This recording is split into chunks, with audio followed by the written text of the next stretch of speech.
Hello everyone, hope you're doing and welcome back to my channel. Today we are at day 7 of the January daily LeetCode challenge and we have a easy question in front of us. I guess this is the first easy question in this January daily LeetCode challenge.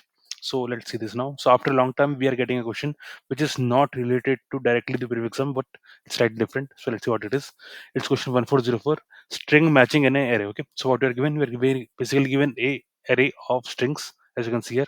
You can call it a list of strings or array of strings, anyway, whatever you want. Then what we do is here, given an array of strings called words, return all strings and words that is a substring of another word. Okay, so this is the most important part. You have to return all the strings and words that is going to be substring of another word. Okay, you can return the answer in any order. A substring. Okay, they're giving the definition of a substring here. So like I guess like many of you are asking me this question, like what is a substring, what is a subsequence. So I'm planning to make a video on this topic, but yeah, for current question, the substring is very simple thing. So look, let me show you the example first. So see what is given is, for example, see I'm considering about this. Okay, okay, let me take this because one of the answer is this. Okay, so take this now. We'll have to find other than this. Remember what they are saying is, yeah, all the strings and words that is a substring of another word. So this another word is very important because obviously it is going to be substring of itself, but we have to find whether it is substring of any other word. So what is substring? See, first of all, break this word into two. Substring. Okay, substring, subarray. All these are like of same type. Okay, so what is substring? Substring means a part of the original string. Okay, a contiguous part of the original string. So if you see here, we have a and s. Okay, so wherever a and s are coming together adjacent to each other, that is going to be substring. Okay, so if you see here, okay, mass in this, if you see as is coming, okay, here as you can see a and s are coming. Remember one thing you have to see is a and s has to be connected. That is what is a substring. Okay, that is what is the difference between a substring and a subsequence. Subsequence means a and s need not be adjacent to each other, but if you're talking about a substring, a and s has to be adjacent to each other. Okay, that is only then they will be called a substring. Okay, as simple as that. In this case, as you can see, it is coming. Okay, next is the word hero. As you can see here, if you see hero is coming here also. Here if you see all the words that are one after another are coming in the same order. Okay, that is the reason why it is called substring. The idea here is if you break this string into this part, so this part is going to be substring of the original. Okay, that is why they're trying to tell you a part of the original, a contiguous part of the original. Okay, so that is what it is, substring. So as you can see, hero and the word as, these two words are part of a some other words. Okay, some other words. In this case, a and s is part of this particular word. So for that reason, these two words are the words that we are looking for because they are substring of other words. Okay, they are substring of another word. So for that reason, we have to include them in the answer and we have to return them. Okay, in case of Java, you will have to insert these things in a list. That is, you have to create a list of strings and you have to return it. In case of Python, simply you can return it with the list they have given. Okay, as simple as that. So yeah, in Java, what will happen is, see, the input they have given will be a array of strings, but the return type is list of strings. So please pay attention to those things also. Yep. So that is all. The reason why it's easy question is because if you see yeah, as you can see here, the length of this is going to be 100. Okay, and each of the word is going to be up to 30, and it is only going to have lower case English letter. Okay, for that reason, I guess this is why it's an easy question. Okay, I'll show you the approach and then you have to tell me whether we need to optimize it or not. Okay, so see here what I'm doing. I am first of all joining all the words using a space. Okay, I will print and show how it looks, but what I'm doing is, let's see it here. As you can see, these are the words given to me. What I'm doing is I am joining all of them using a space. So if you see here, I have joined them and made a sentence out of them. Okay, so this whole thing is going to be a single thing for me now. Okay, as you can see, there is space between all of them. Okay, why I'm inserting space, that you will have to tell me why we need to insert space. Okay, why without inserting space this will not be a correct solution, because in case there will be cases where it can fail. Okay, so you'll have to tell me why we are inserting spaces. Okay, next, so what I'm doing, I'm inserting spaces. That is, I'm joining all the words by inserting spaces in between them. Okay, so now this is going to be a single string for me. I am calling it a sentence. Okay, because these are words. So if you join the words, you're going to get a sentence. Okay, as simple as that. So it's a meaningful naming convention. Next, so this print part is just for you. While you submit, please comment out these things. Otherwise, you will lose, some milliseconds on time complexity, right? Space complexity. Yeah. Now see this part, answer. Now because see here the return type is going to be a list of answers, and yeah. So I'm just creating a list in Python. Okay. Okay. Let me zoom in so that you can see better. Yep. I'm creating a list. Then I'm going through each of the words. Okay. Then what I'm doing is I'm just checking whether sentence dot count of I is greater than one. Why greater than one? Remember, sentence in itself will have that word. Okay. For example, the word as will itself be like, if I'm joining this whole thing, right? So when you search each of the words, obviously they will be present once because the whole sentence is made out of each of the words, right? So obviously they will be present once, but you have to find whether they're present more than once. If they are present more than so if they're present more than once, then we can conclude that yep, they are going to be a substring or a or maybe a full string itself in the whole word. Okay, but yeah, they have given that all are going to be unique, so there will be only case of a substring possible.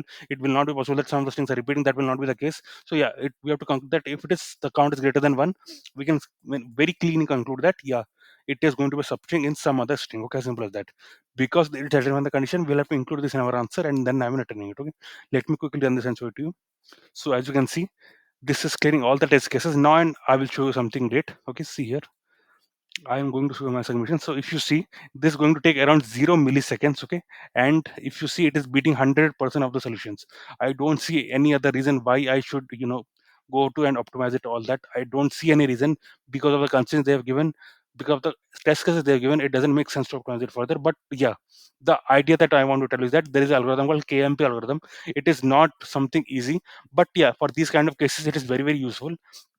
So if you see, what is happening is, see here, for example, if I'm trying to search the word as in the word superstar. Okay, so what will happen is I will have to go for A. Okay, so wherever the A is matching, I will have to go till then. Okay, I will match it with S, I will match it with U, I will match it with P and all that. So when A is matching, I will start the second matching the second character onwards and all that. Okay, so what KMP algorithm does is that it will record the everything. That is, when we are starting with A, let us say two three characters match here.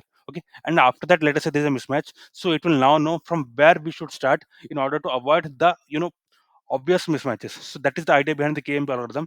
It's a slightly complex algorithm. Obviously, it will not be possible for me to show the whole algorithm here, but it is a very good one. You can take your time, at least not for this question, but yeah, just have it as an idea. It's a very good string matching algorithm which does the comparison O of n time. It's one of the very good algorithms, but it is slightly complex. And remember, it has its own use case scenario. You should not use the KMP algorithm for every case. Okay, it has some specific cases where the words to be matched are having a repetitive kind of nature. Okay, the words to be matched have a repetitive kind of nature. That is, some of the characters are frequently repeating and something like that. Only then it will be really useful. If the words doesn't have much repetitive characters, then it will not be a great idea to use that algorithm. Okay, as simple as that. So you can just go and read about KMP algorithm. That is one thing. Other thing is that this question can also start using the suffix try approach. So I will try to make a video on that, because see, you will have to understand the whole thing. If I simply code and show you, it will not make sense. That's why I'm not doing that. And one more reason is that because see here, the test case they've designed, it's this solution in itself is beating 100% of test cases. For that reason, again, I don't want you to think much on it. But yeah, just remember, first learn what is the KMP algorithm, learn about try, and then how to implement the suffix try approach. I will be making a video on that topics where I will be explaining the whole theory for you, and then I will be coming to this question trying to solve it. Okay, that will make more sense according to me, because if I simply code and show you, like, my video will get longer, and I'm sure that you will not be interested after a certain point. After 1 or 2 minutes, you will not be interested in learning what is happening. It will be very difficult for you to take what is happening. Okay, for that reason, I'm not doing that. For today's question, this solution is going to be very very efficient, because it is beating 100% of test cases. But you should also know how to do it in a brute force approach. That is the main idea that I will tell you, because see, this kind of questions you will see in company interviews. Sorry, yeah, in company interviews, I mean the online assessment for companies like TCS, Infosys, and all that. Okay, so what they are trying to test is that whether you are good with the for loops or the basic stuff. Okay, they don't want any optimized approach at all.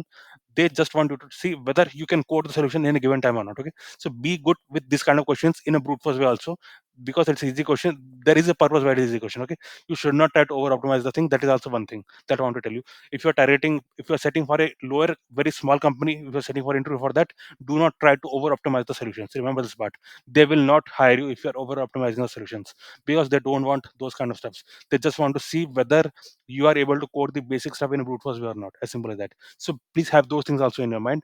For that reason, I am saying, like, just learn what is a suffix try and what is KMP algorithm. KMP algorithm is something very very good. You can learn about that, but again, this is not something that I can expect you to code in an interview. Okay, from scratch, I cannot expect someone to code the KMP algorithm from scratch, because that is not the right way to do it. It's a very, like, you will have to take all the cases, and you have to, like, write a big code for that. Okay, so it is not something that you can use it as such.